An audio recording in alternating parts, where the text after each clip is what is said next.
Hello বন্ধুরা, আজকে আমি দাঁড়িয়ে আছি সেই নসিপুর রাজবাড়িতে। তো আজকের এই নসিপুর রাজবাড়ির যে ইতিহাস, সেই ইতিহাস সম্পর্কে জানবো। তো প্রথমেই আমি টিকিট কেটে নিলাম, মাত্র 20 টাকা টিকিটের মূল্য ছিল।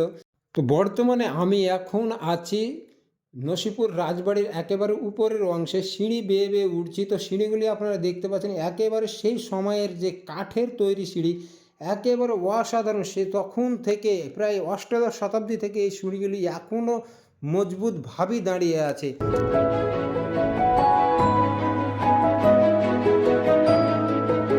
নসিপুর রাজবাড়ি পশ্চিমবঙ্গের মুর্শিদাবাদ জেলায় অবস্থিত একটি অত্যন্ত জনপ্রিয় এবং ঐতিহাসিক স্থান। যারা মুর্শিদাবাদের ইতিহাস এবং রাজকীয় ঐতিহ্য অনুভব করতে চান, তাদের জন্য এটি একটি অন্যতম প্রধান আকর্ষণ।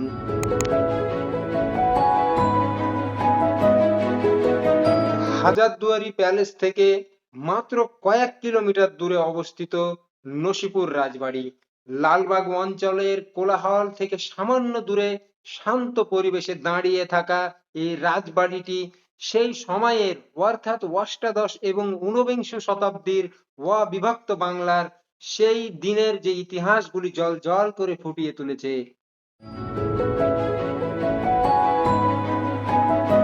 আমি এখন সেই রাজবাড়ির ভিতরের দিকে প্রবেশ করে আছি। তো এখান থেকে আপনাদের পুরো যে ভিউটা সেটা দেখাচ্ছি।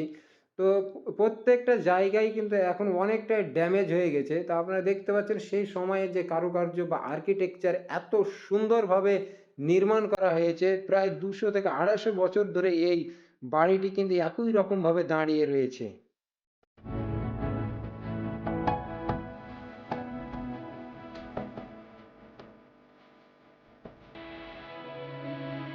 নসিপুর রাজবাড়ির মূল প্রতিষ্ঠাতা ছিল রাজা দেবী সিং, যিনি ব্যবসার উদ্দেশ্যে রাজস্থান থেকে বাংলায় এসেছিলেন।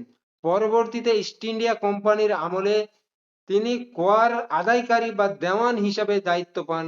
বিশাল সম্পদের মালিক 19 শতকের শেষে এই সুবিশাল রাজবাড়িটি নির্মাণ করেন তার বংশধর রাজা কীর্তিচন্দ্র বাহাদুর। আর এখানে আপনি দেখতে পাবেন সুবিশাল খাম্বা এবং সেই সময়ের ইউরোপীয় এবং ভারতীয় সাংস্কৃতিক যে মেলবন্ধনের যে আর্কিটেকচার। যাই হোক, নবাবী আমলের বিভিন্ন নিদর্শনের মধ্যে এই রাজবাড়িও কিন্তু একটি অত্যন্ত গুরুত্বপূর্ণ এবং দর্শনীয় স্থান। পথ নির্দেশিকা মুর্শিদাবাদ রেল স্টেশনে নেমে যে মাত্র 10 মিনিটের পথ।